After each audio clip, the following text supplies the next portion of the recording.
የዕድሜ በረከት የሰጠችን፣ የሕይወት በረከት የሰጠችን፣ የእንጀራ በረከት የሰጠችን፣ የዘላለም በረከት የሰጠችን እሷ ናት።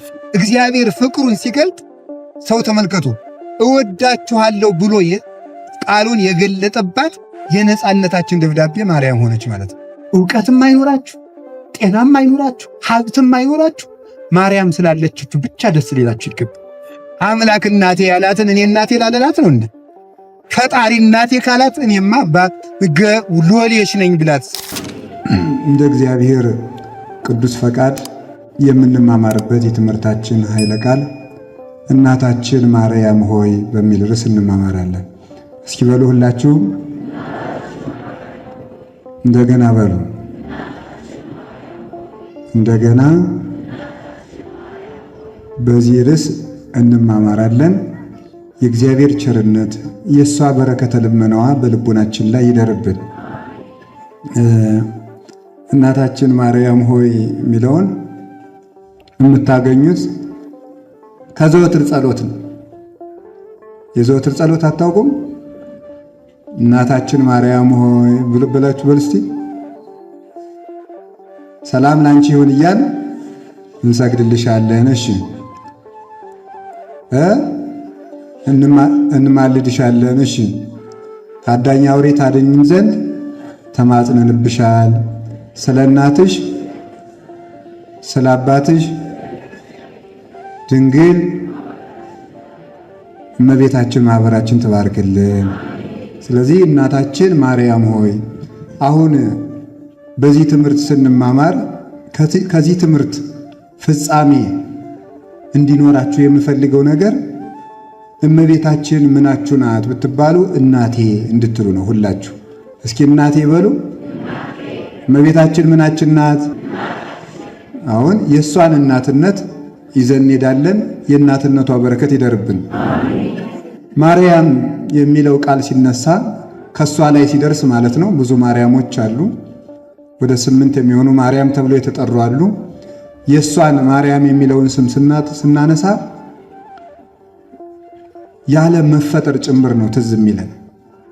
ዓለም የተፈጠረው ማርያም ስለሚለው ስም ነው። ምክንያቱም ዓለምን ከመፍጠሩ በፊት እግዚአብሔር በልቡናው የዓለም ክፉ እንደሆነ ያውቀዋል። ጠማማ እንደሚሆን፣ በእግዚአብሔር ላይ እንደሚነሳ፣ ሕጉን እንደሚተላለፍ፣ ከሕይወት ይልቅ ሞትን፣ ከክብር ይልቅ ሐሳርን እንደሚመርጥ እግዚአብሔር አስቀድሞ በጌትነቱ ብርሃን ያውቀዋል። እንደ ክፋቱ መጠን ደግሞ የሰው ልጅ እንደተደረገለት መጠን በዚያው ልክ ማመስገን ሲገባው በረከትን የሚያክል በደል በድሏል። በደል በዛ የሚባለው የሰው በደል የእግዚአብሔርን ቸርነት ሲያክል ነው ይላሉ ሊቃውንቱ። የሰው በደል የእግዚአብሔርን ቸርነት ሲያክል በደል በዛ ይባላል። የእግዚአብሔርን ቸርነት ሊተካከል የደረሰ እግዚአብሔር ሰውን አምላክ ያደረገውን ያህል ሰው አምላክን ገልብጦ አምላክ መሆን ሲፈልግ የእግዚአብሔርን ቸርነት የሚያክል በደል ይባላል። በዚህ ዘመን ሩያነ ኮኑ ነው ያለ ባለቀን በዘመነ ሳምኒት ዕለት ሰብ በአመፃ ወእግዚአብሔር በምሕረት። በመጨረሻው ዘመን በመጨረሻው ሰዓት ሰው በበደል እግዚአብሔር በቸርነት እኩል ሆኑ ብሎ ተናግሯል። ሰው በበደል እግዚአብሔር በቸርነት እኩል ሆኑ ማለት የሰው በደሉ የበደሉ ጽዋ የእግዚአብሔርን የቸርነቱን ባህር የሚያክል ሆኖ ፈሰሰ ማለት ነው። ያንን የሚያክል በደል እንደሚበድል የታወቀ የሰው ልጅ እንደ በደሉ ብዛት ቢሆን መፈጠር ባልተገባው ነበረ። የአዳም የበደሉ ተራራ ጎልቶ ሲታይ በተራራው ላይ ከፍ ብላ የምትታየው መርከብ ለእግዚአብሔር ትታይ ነበረ። የአዳም የውድቀቱ ገደል ዝቅ ብሎ ለእግዚአብሔር በታየበት በዚያው መስመር አዳም የሚመረኮዛት የሕይወት በትር ትታይ ነበረ። ያችም ቅድስት ድንግል ማርያም ናት። አዳም በኃጢአት እንደሚረክስና እንደሚተዳደፍ ከመዓዛ መለኮት ወጥቶ ፍጉግ በሆነ በአጋንንት ክርፋት እንደሚታይ እንደሚያዝ ለእግዚአብሔር በታየበት በዚያው ዓይን ሕይወቱ የሚጣፍጥባት የሽቱ ሙዳይ መዓዛ መለኮትን የወለደች እመቤታችን የፈውስ ሙዳይ ለእግዚአብሔር ትታይ ነበረ። አዳም የብርሃን ልብሱን ከነሚስቱ ተገፎ በግራ አጋንንት እንደሚጠቀጠቅ በታየበት በዚያው ዓይን ከድንግል ማርያም የብርሃን ልብስ እንደሚሸመንና ያንን ልብስም ዓለም መልሶ ለብሶ እንደሚነሳ የሸማኔቱ ጉድጓድ ስራን ከነሰሪው አንድ አድርጋ የምትይዝ እውነተኛይቱ የሸማኔ ጉድጓድ የልብሳችን ቤት የርቃናችን ክዳን እሷ እንደምትሆን በእግዚአብሔር ዓይን አስቀድማ ትታይ ነበር። ዓለም ከመፈጠሩ በፊት ያልታየ ፍጥረት የለም። እንኳንስ ሌላው ሰይጣንም ቢሆን ታይቷል። ሰይጣን ጠማማነቱ ሲታይ ማርያም ቅንነቷ ይታይ ነበረ። ፍጥረቱ እንስሳት አራዊቱ ታይቷል። ሲታይ ግን ዓለም ከነጥፋቱ ሲታይ እመቤታችን ከነቅድስናዋ ትታይ ነበር እና እግዚአብሔር ዓለም ከመፈጠሩ በፊት ዓይኑ ያረፈባት መሬት እመቤታችን ነበረች። ዓለም እመቤታችን ለማመስገን ተፈጠረ የተባለበት ምክንያት እሱ ነው። ስንፈጠር እንደምንበድል ካወቀ እግዚአብሔር ስንበድል የሚያነሳን ደግሞ ከድንግል ማርያም ሰው ሆኖ መሆኑን እግዚአብሔር ካወቀ ዓለም የተፈጠረው ማርያም ስላለች ነው ማለት ነው። እሷ እንድትኖር ስላሰበ እግዚአብሔር ዓለምን ፈጠረው። እንኳንስ ለመኖራችን ለመፈጠራችን ምክንያት ማርያም ናት። በእሷ እንደማያነሳን ባያውቅ ኑሮ ወይም ደግሞ በእሷ እንደምንነሳ ባንሆን ኑሮ ጠፍተን ለመቅረት እግዚአብሔር ባልፈጠረን ነበር። እንደምንጠፋ ሲያውቅ ለመፈለግ ፈጥሮናል። ሊፈልገን ሲያስብ ጠቦቲቱን በግ አስቀድሞ በጊት ንጽሕት በጊት እሷን የእረኛችን እናት እሷን አስቀድሞ አስቧት ነበረ። ቅዱስ ኤፍሬም ሲናገር ስለዚህ ነገር እንዲህ ይላል። የበጎች እረኛ ከላይ ከሰማይ ወረደ፣ ንጽሕት በጊት ከምትሆን ከበጎች ልጅም በጆሮዋ ገብቶ በማኅፀኗ አደረ። እረኛው እየተናገረ መጣና ከእሷ ማኅፀን ሲደርስ ዝም አለ። መሥዋዕት ሆኖም በደሙ አነጻቸው፣ ረሃባቸውንም ሥጋውን ፈትቶ አዳናቸው ብሎ ይነገራል። 30 ብር ተሸጠና ያ ንጹሕ በግ የበግ ፀጉሩ ተሸልቶ እንደሚለበስ ከእሷ የተገኘው ኢየሱስ ክርስቶስ በጥምቀት ለበስ ነው። በግን እንዲበሉት እንዲጠጡት ሥጋውን በላን ደሙን ጠጣን። ተሽጦ ዕዳ እንደሚከፍል 30 ብር ተሸጠና የ5000 ዘመን ዕዳችን ከፈለልን። ስለዚህ እመቤታችን ለመፈጠራችን ምክንያት የሆነች ናት። ማርያም የሚለው ስም ሲነሳ ሰው እንደሆነ ያደረግሽኝ እግዚአብሔር አንቺን አይቶ እንዲፈጥረኝ ምክንያት የሆንሽም ምክንያተ ፍጥረት ብለን እመቤታችንን እናስባታለን። ማርያም ስትነሳ የነቢያት የመኖራቸው ምስጢር ያለመቀሰፋቸው ምክንያት ከመከራ የማለፋቸው ምክንያት ወላዲት አምላክ ነበረች። የሚደንቀው ነገር ቅዱስ ሰሎሞን መኃልየ ዘሰሎሞን ላይ ሲናገር ታይተፍት ጸላሎቱ ፈተውኩ ወነበርኩ ይላል። ከመኮል ውስተ ጸው ገዳም ከማሁ ወልድ ሆዬ በማይከል አሃው በጫካ መካከል ብቻዋን አፍርታ እንደምትገኝ እንኮይ ልጅ ወንድሜ እንደዚያ ነው ይላል። ከጥላውም እየሳሳው ተጠጋው ይላል። ከጥላው እየሳሳው ተጠጋው ይላል። ይሄ ዛፍ የበረሃ እንኮይ የተባለች እመቤታችን ናት። ዛፍ ፍሬ በሌለበት ጫካ መሃል ብቻዋን ያፈራች እንኮይ የተባለች ድንቁርናና እርግማን በበዛበት ምድር ላይ የሕይወት ፍሬን ብቻዋን ይዛ የተገኘችው እንኮይ እርሷ ናት።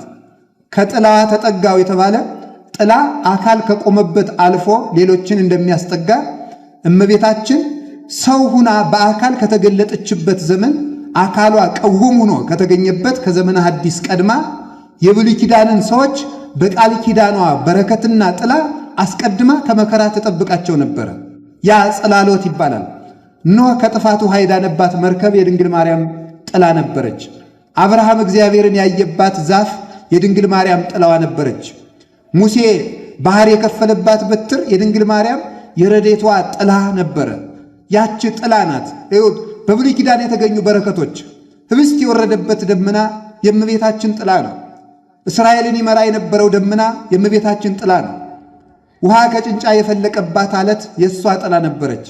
አስቀድማ በመከራ ተጠብቃቸው ነበረ። ዳዊትን ሜልኮል ሲዘምር በመናቋ የተፈረደባት ስለምንድን ነው ቢባል የእመቤታችን አባት ነውና። አብርሃም ከኮሎዶ ጎሞር የወጣው በእመቤታችን ምክንያት ነው። ያዕቆብ ከወንድሙ እጅ በሮ ያመለጠው የእሱ አባት ነውና ጥላዋ ገና 2000-3000 ዓመትን እያለፈ ሰው ከዚህ ላይ ቆሞ ጥላው እዚያ ወዲያ ዛፍ እዚህ ቆሞ ጥላው ወዲያ ሂዶ ሰዎችን እንደሚያስጠጋ ማርያም ከ5500 ዘመን በኋላ ቆማ ቀድማ አዳምን በተስፋዋ ጥላ አስጠግታው ነበረ። ምርኩዙናው እየተጽናና ወደ ሲኦል የወረደውም እሷን እያየ ነበረ። እሷ በእውነት ፀሐይን የጠበቁባት የአባቶቻችን ፀሐይን እናይባታለን ያሏት የሕይወታቸው ማለዳ ነበረች። አይኢቲ ዛቲ እንተ ትሄውፅ ከመጎህ ብሪት ከመፀሐይ እንተ ትትሄወፅ ይላሉ። ይቺ እንደ ማለዳ ብርሃን የምትጎበኝ እንደ ፀሐይ የሞቀች እንደ ጨረቃ የደመቀች እንደ ፀሐይ የሞቀች ይላታል። በሀብተ መንፈስ ቅዱስ ሁከተ መንፈስ ቅዱስ የማይለያት የመንፈስ ቅዱስ ሁከት እና ጸጋ የማይለያት እንደ ጨረቃ የደመቀች እንደ ከዋክብት ያበራች ማለት ጸሬተ ሕሊና ጸሬተ ነፍስ ጸሬተ ሥጋ የተሰጣት በውስጥ ፋፋ በነፍስ በሥጋ በቅድስና የተሸለመች የመንፈስ ቅዱስ ሰርገኛ የመንፈስ ቅዱስ ሙሽራ እንጂ የሥጋ ሙሽራ ያይደለች። ለአንገቷ ማርዳ ለልብሶቿ ሽቱ የማትሻ ለጆሮዎቿ የጎልማሶችን ቃል የማትፈልግ ከመላእክት ቃል የተነሳ የምትጽናና በዓይኗ መነጽር ያላሻት በመንፈስ ቅዱስ የብርሃን መነጽር ሥላሴን እያየች ለምልማ ጠግባ በመቅደስ ያደገችና የለመለፈች የሕይወት ፍሬን ዘመን በተፈጸመ ጊዜ ለተራብነው ወፎች አፍርታልን የተገኘች ቤተልሔማዊት የሕይወት እንጀራና መሶባችን እውነተኛይቱ ምርኩዝ ቅድስት ድንግል ማርያም በእውነት እሷን ባሰቡ ጊዜ ነቢያት ከምርኩዛቸው ከሞታቸው ይጽናኑ ነበረ። ስለዚህ ነበር ቅዱስ ዳዊት መኑ እሙሃበኒ ክንፈ ከመርግብ እስርር ዋይርፍ ወመጻኒ ድንጋጤ ሞት ፍርሃት ወረአድ አሐዘኒ የሞት ድንጋጤ መታብኝ ፍርሃትና እንቅጥቅጥም ያዘኝ ከሞት በርሬ የማመልጥበት እንደ ርግብ ያለ ክንፍ ማን በሰጠኝ ይል ነበረ ቅዱስ ዳዊት። ሞትን የማመልጥበት የርግብ ክንፍ ማን በሰጠኝ አለ። እውነት ግን ሞት ርግብ ሞትን የምታመልጥበት ክንፍ አለት? የላትም። ግን ትዝ ይላችሁ እንደሆነ በኖህ ዘመን ሙታን በተበረበረቡበት ባህር ውስጥ ብቻዋን በሙታን መንደር የምትበር ባለ 2 ክንፍ ርግብ ነበረች። ሙታን በበዙበት ባህር ሬሳ ብቻ በተሸከመችበት ባህር የሙታንን አጽም ብቻ በተሸከመችበት መንደር አንዲት የወይራ ዝንጣፊ ይዛ ለመምጣት የምትበር አንዲት ርግብ ነበረች። ያቺ ርግብ በእውነት ሙታንን የገደላቸው ሞት ያላዛት ባህሩ ያላሰጠማት ባህሩ ደርቋል ብላ የወይራ ዝንጣፊ ይዛ ለኖህ የሰላም ብስራትን ይዛ ከች አለችለት። ከመርከብ ውጣ ብላ ደስታን በጆሮው የሰበከችለት አንዲት ርግብ ነበረች።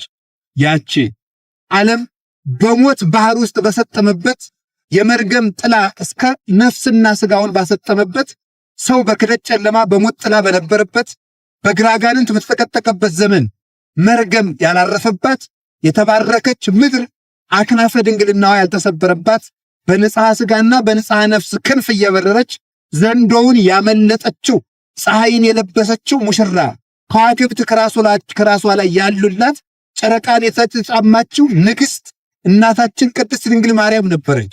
ስለዚህ የርግብን ክንፍ ማን በሰጠኝ ሞትን ማመልጥበት ያለው የእናቴን የድንግል ማርያምን ክንፍ ማን በሰጠኝና እሷ መቼ በመጣችና ንጽሐ ሥጋና ነፍስ ማን በሰጠኝና ቶሎ መቼ እሷ ተወልዳልኝ እሷን አግኝቼ ከሞት ባመለጥኩ እያለ ነበረ።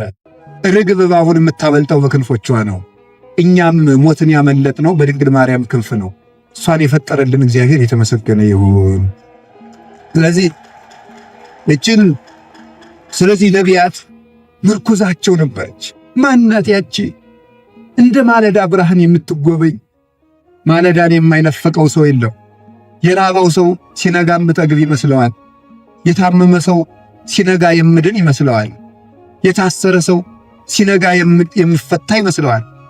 በሞት የታሰሩት አባቶቻችን ማለዳይቱ ማርያም ስትመጣ እንፈታለን እያሉ የሕይወት እንጀራ የራባቸው አባቶቻችን ማለዳይቱ ማርያም ስትመጣ እንጠግባለን እያሉ የሞት ዕዳ የተሸከሙት አባቶቻችን የማርያምን ንጽሕና ከፍለን ከዕዳ ነፃ እንወጣለን ብለው ተስፋ ያደረጓት የተስፋይቱ ምድር እናታችን ቅድስት ድንግል ማርያም ነበረች።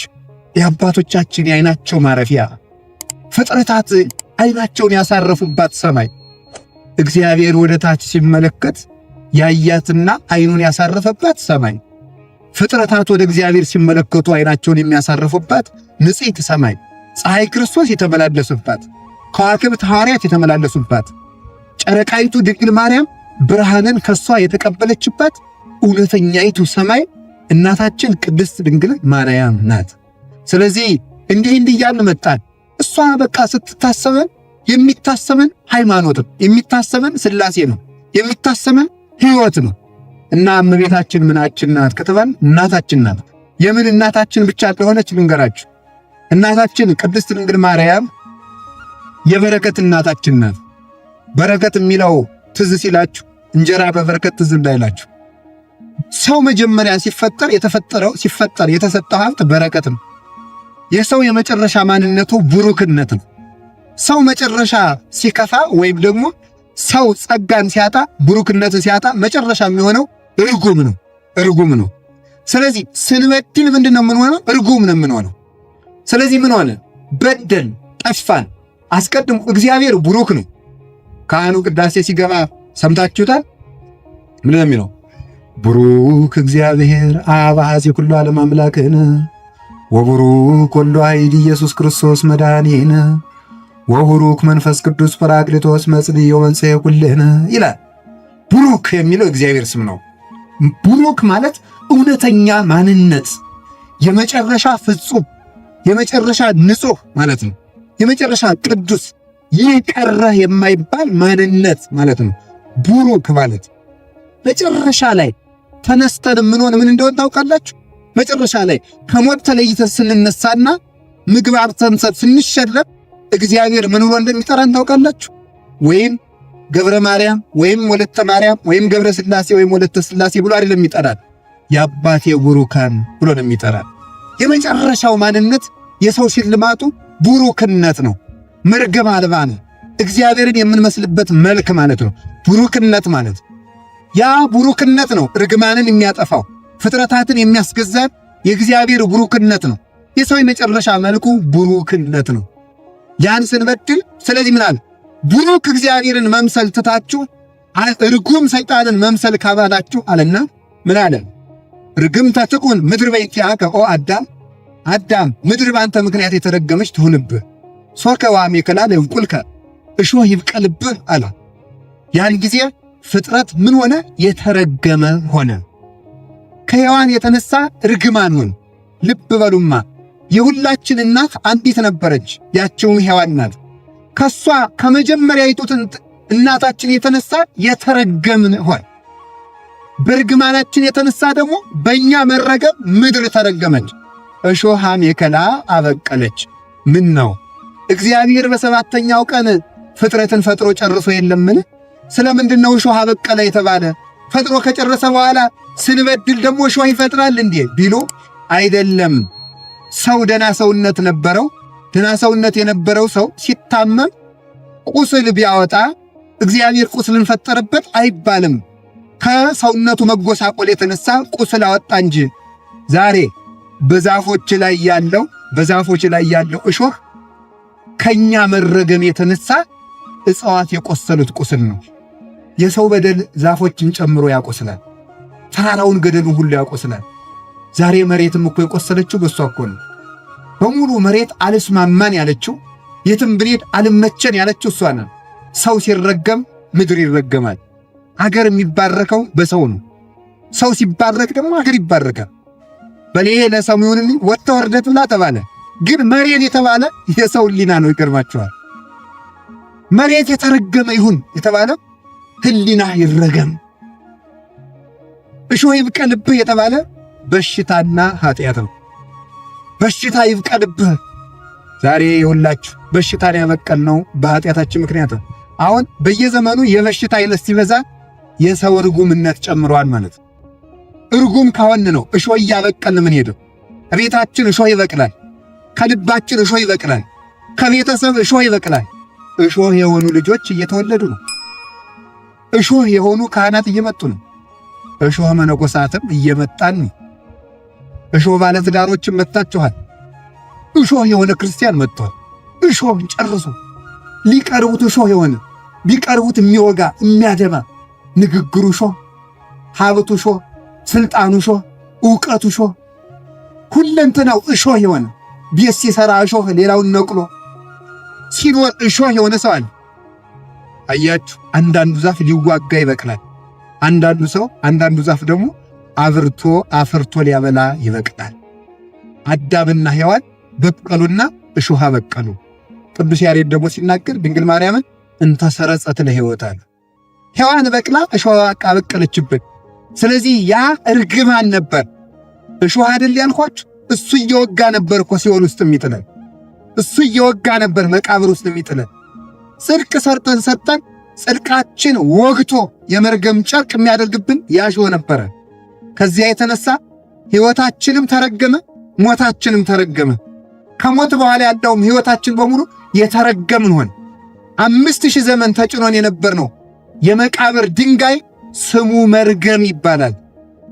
አንዲት እንጨት ከአንድ ዛፍ ተቆርጣ ብዙ ከብቶች እንደሚነዱባት ከአንዲት ሔዋን የተቆረጠችው መርገም ፍጥረታትን ሁሉ እየነዳ እረኛ እንደጠፋባቸው በጎች እየነዳ እያስገመገመ ወደ ሲኦል ያወርዳቸው ነበረ። ለዚህ ነበረ አቤቱ ህስሶ ለገብርከ ቅዱስ ዳዊት እባክህ ባሪያህ ጠፍቷልና ፈልገው። ጌታም የጠፉትን ልፈልግ መጥቻለሁ ያለው ስለዚህ ነበረ። ቅዱስ ጴጥሮስም ስብከትን በጀመረ ጊዜ እረኛ እንደሌለው በግ ትቅበዘበዙ ነበርና አሁንም ወደ ነፍሳችሁ እረኛ ተመለሱ አለ። ተፍገምግመን ተረግመን በዚህ ምክንያት ወደ ሞት እንወጣ ነበር። የተረገመ ከተረገመ ጋር ርስት ያገኛል። እርጉም የእርጉምን ርስት ይወርሳል። ቡሩክ የቡሩክን ርስት ይወርሳል። ተረግመናልና የተረገመውን የሰይጣንን ርስት ሲኦልን እንድንወርስ የግድ ተገደደብን። በዚህ እርግማን ሁሉ ተገኘ። ከማን በረከት ይብቀል። ስለዚህ በተረገመው ዓለም ውስጥ አንድ የተባረከች እውነተኛ ማንነት ያላት ቡርክት እመቤታችን ተገኘችል። እግዚአብሔር እሷን ሲያገኝ ወደ ምድር መጣ።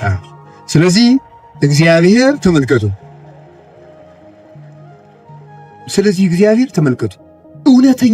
እውነተኛ በረከትን ለመስጠት ሲመጣ ሰው ለመሆን ሰው ፈልጎ ነበር። ድንግል ማርያም ማለት ተመልከቱ፣ ሰውን ሁሉ ወክላ በእግዚአብሔር ፊት የተገኘች የሰው ሁሉ ውክልና የወሰደች የሰው ዘር ናት። የሰው ዘር እንደው ኢሳይያስ ሲናገር ብፁዕ ዘቦ ዘር በጽዮን ይላል። በጽዮን ዘር ያለው ሰው ብፁዕ ነው ይላል። እስኪ ወልውላችሁ በጽዮን ምን ያለው ሰው በሉ እንጂ አይዟችሁ። በጽዮን ዘር ያለው ሰው ምን ያለ ነው? ብፁዕ ነው። ነቢይ ኢሳይያስ ነው የተናገረው። በጽዮን ዘር ያለው ሰው ብፁዕ ነው። ከጽዮን ከድንግል ማርያም ዘር ክርስቶስ የተወለደለት ሰው እሱ ብፁዕ ነው። ከዚያ ከማይጠፋው ዘር ሕያዋን ሆነን እንወለድ ዘንድ ዳግሚት ሔዋን እመቤታችን መጣችልን። ስለዚህ መጀመሪያይቱ እናታችን ያሳረፈችብንን መርገም እውነተኛይቱ የተባረከችው መሬት እሷ ተገኘችና ቡሩክ መድኃኔዓለም ከሷ መጥቶ በማኅፀኗ እንዲያድር ሆነች። ቅዱስ ገብርኤል ስለዚህ መጥቶ ምን አለ? ተፈሥሒ ፍሥሕት ቡርክት አንቲ እማንስት፣ ከሴቶች ተለይተሽ አንቺ የተባረክሽ ነሽ፣ የተረገምሽ ነሽ ተብላ ሔዋን የሰማችውን መርገም የተባረክሽ ነሽ የተባለችውን እመቤታችን ነቅላ ጣለችላት። ስለዚህ ምን ተባለች? ተፈሥሒ ኦግዝእቴ ቅድስት ድንግል እንተ ብኪ ተበትከ ማይሰራ ሔዋን ማይመሚ፣ የሔዋን የሚጎዳ ማሰሪያዋ በአንቺ የተቆረጠላት እመቤቴ ማርያም ሆይ ደስ ይበልሽ። በሉ እስቲ የሔዋን የሚጎዳ ማሰሪያዋ በአንቺ የተቆረጠላት እመቤቴ ማርያም ሆይ ደስ ይበልሽ። አሁንም ደስ ይበላት እመቤታችን፣ ያንን እርግማን አስቀረችልን። ስለዚህ ምን ሆነ መሰላችሁ? አሁን ያ እርግማኑ ስንራገም ምን በቀለብን አልኳችሁ? እሾህ ያንን እሾህ ለማብቀል እግዚአብሔር የተባረከችው ምድር እመቤታችን አገኘና ከሷ ተወለደና የተባረከ ሥጋ ለበሰና ያንን እሾሃችን በዕለተ ዓርብ አስጎንጉኖ ከራሱ ላይ ደፋው። ያንን እሾህ ከራሱ ላይ ሲደፋው የኛ የዘመናችን እሾህ በሙሉ ተነቀለ። ጌታ በዕለተ ዓርብ የእሾህ ጉንጉን ሲለብስ የኛን እሾህ ነበር ተሸክሞ የዋለው። ያ እሾሃችን ነበር የረገፈልን። የሕይወታችን ራስ እሾህን ከራሱ ላይ ለብሶ የኛን እሾህ ከሕይወታችን ነቅሎ ጣለልን። መቃብር ላይ እየወጋ ያወረደልን፣ ወደ መቃብር ያስገመገመንን እሾህ ይነቀል ዘንድ የበረከት ምድራችን እሷ ነበረች። የዕድሜ በረከት የሰጠችን፣ የሕይወት በረከት የሰጠችን፣ የእንጀራ በረከት የሰጠችን፣ የዘላለም በረከት የሰጠችን እሷ ናት። ስለዚህ እመቤታችን የበረከት ምድራችን ነበረች። ቡርክት አንቲ እማንስት የምለው ቃል ቀላል እንዳይመስላቸው በረከት እንዲህ አለ ቅዱስ ጳውሎስ። ስለዚህም እንዲህ ብለን ለመዘመር በቃ ይትባረክ እግዚአብሔር አቡሁ ለእግዚእነ ወመድኃኒነ ኢየሱስ ክርስቶስ ዘባረከነ በኩሉ በረከት መንፈሳዊ በመንፈስ ቅዱስ ዘበሰማያት በኢየሱስ ክርስቶስ እግዚእነ ብሎ ይናገራል።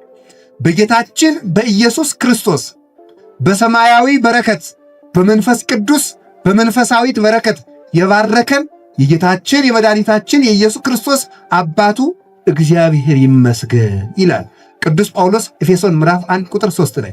በመንፈሳዊ በረከት የባረከን እግዚአብሔር ይመስገን። ይህንን አባቶቻችን ሲተረጉ መንፈሳዊ በረከት አለ መንፈሳዊ በረከት አለ ከሥጋዊ በረከት ሲለይ የሥጋዊ በረከት አውጽሖሙ በኩሉ ሰርጎ ወርቅ ወብሩር የሚል ነበረ። የማልማል ከዚያ ሲለይ የበረከት መንፈሳዊት አለው። አውጽሖሙ በኩሉ ሰርጎ ወርቅ ወብሩር።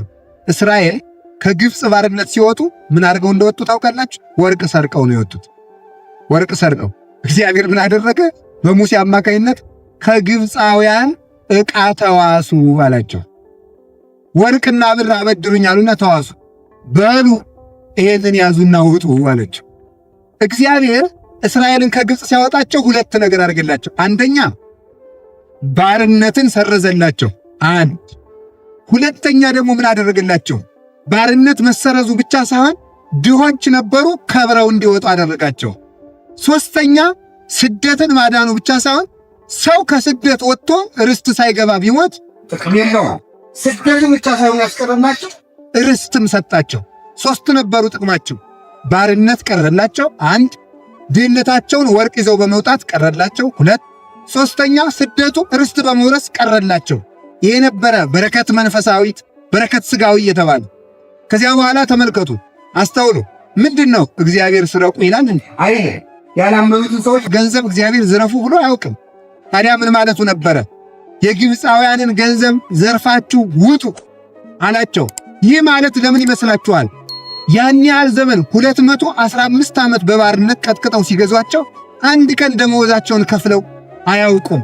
ዛሬም እንኳን ድረስ ግብጾች የሚመኩባቸውን ፒራሚዶች ደም እያቦኩ ሴቶች ነፍሰ ጡሮች ጭቃ እያቦኩ ከዚያው ላይ እየወለዱ ሕፃናትን እርገጧቸው የሰው ደም ጭቃውን ያጠነክርልናል እየተባሉ ግፍ እየደረሰባቸው